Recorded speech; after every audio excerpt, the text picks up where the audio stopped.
a brick wall. And Jesus said, I tell you, if these kept quiet, these very bricks would cry out. Good morning, Lucas. You there? And just where else would I be, Elizabeth Ann? Oh, of course. I'm sorry. Of course you would. You've been there for what, 64 years now? Standing in this same place. Not bad for an old one. Be 130 come my next birthday. 130. Benjamin Harrison was president, and the women's suffragette movement was just getting going up there in Tampa when I was created. Can you imagine? Bet there aren't many out there that old. I expect you're right, Lucas. Not even that old man I see sitting in the second row every Sunday's that old. Morning, everybody. Well, when I was made, there weren't no cars going down Kennedy Street in Tampa, just horse and buggies and carts and the like. Morning, Andrew. How's things there outside where you are? They're good. Lots of folks out and about this morning. So lots of cars turning in. You know who drives that long, sleek, red sports car? You know I can't see their cars from in here. Well, sometimes I do see a reflection. With these new windows, it's a whole lot easier. Lucas, looks like most of them are back again. Looks that way. That'll make the preacher happy.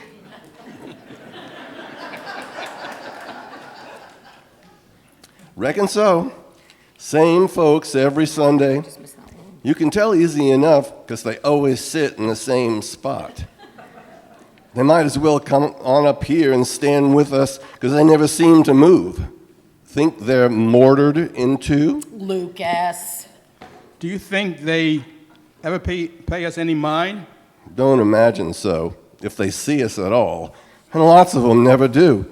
They just see one old big brick wall. But then, why should they think about us? They aren't nothing like us.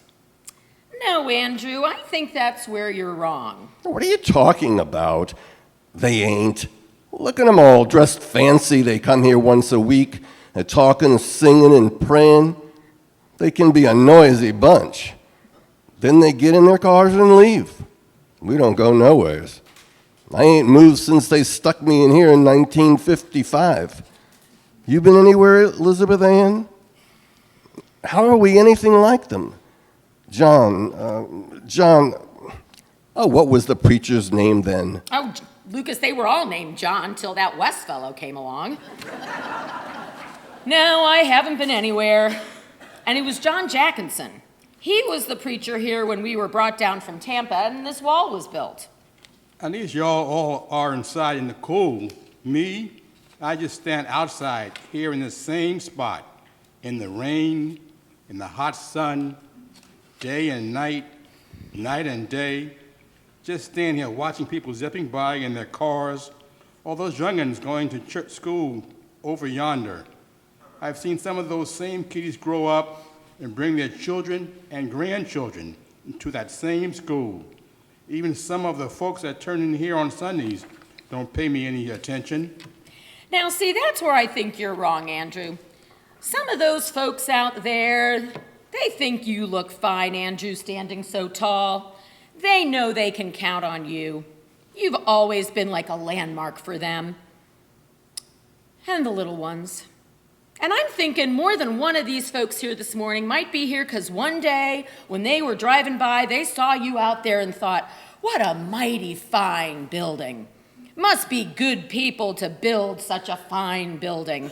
Maybe I should go in there and find out just exactly what it is they come here for. You think so? I do. I don't know. Well, talking of fine buildings, that courthouse in Tampa we was a part of all those years before it was tore down. Now that was one fine building. That Mr. J.A. Wood who designed it, he's the one that chose us to be part of it, you remember? He was a good man. Yes, sir. That was a grand structure for Tampa back in 1892. You know, he also designed a big hotel there in Tampa at the same time, made out of these same bricks for a Mr. Plant. I remember that. Elizabeth Ann, you said these here folks are like us. I just don't get it. Lucas, now you just stop and look at them and look at us. Now, from where they sit, we all look alike, but up like them close, we're all different. Different colors, a little different size. Some of us have had some corners knocked off when they tore down that courthouse, and some of us are a little cracked. Now I understand. Now that I think about it, I remember that other preacher. I think that may have been a different John. John Seister? Maybe John McNeil, saying one time these folks were all made out of mud too, just like us. I may be 129 years old, but I'll never forget those men in Tampa throwing mud and stuff in these forms and creating the lot of us. You know, I'm pretty sure some of those people who made us probably grew up as enslaved people. I think they are proud of where we ended up. Never thought much about it, but I believe you may be right. And Elizabeth Ann, you may be right too. Maybe them out there is more like us than I thought. You do know that that book there on the table, that Bible they call it, that story also begins with folks living under the law. Just like we begun as part of the law when we were created and put in that courthouse. Mm-hmm. Oh, it was a beautiful place, but I remember seeing men and women being drug into it, brought in front of judges, and, well, sometimes they weren't much mercy.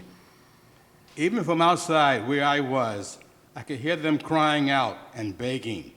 And I remember that stern old judge who used to say, "You got to pay. You just got to make sacrifices." He was mean cuss. Well, I'll be jiggered. Never thought about that. And Lord, I'll never forget that horrible day when that awful big ball began swinging and they tore us to pieces. Lying there in a heap, thinking about all the other bricks, thinking how we'd done our job in the beautiful old courthouse for 60 years, and just wondering what was going to happen to us next. Lots of us got carted off somewheres.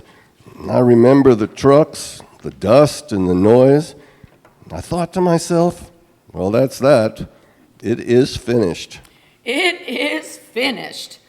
You know, Andrew and Lucas, that phrase, "it is finished," reminds me that every so often they have that special service when that Bible says Jesus said, "It is finished." I suppose people that day thought it's all over, or what's going to happen now? I got to admit, I was scared. Me too. Not me. Well, maybe a bit. But then somehow we ended here. Like that Bible story, we went from the law to this hearing about love. We got a second chance to do good. You know, seems there's a sermon here for that preacher Wes if he sees us.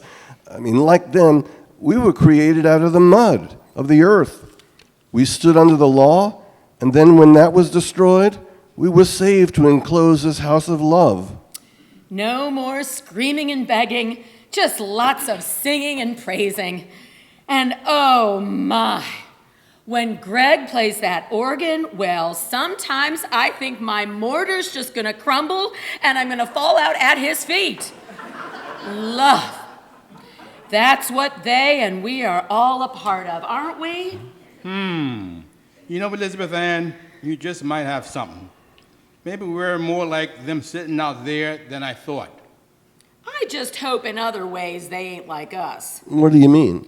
I hope they don't just stand around. They're not cemented in. I hope when they leave us and they get out and tell folks about this place, about what is here, what happens here, they spread that word. You think they do? I hope so. Can I tell you a secret? Yes, what? I just hope every time they see us, really see us, they don't see just as a brick wall making this place stand, but what this place stands for. And what is it that preacher man says every Sunday? And now let all God's people say amen. Amen. Amen.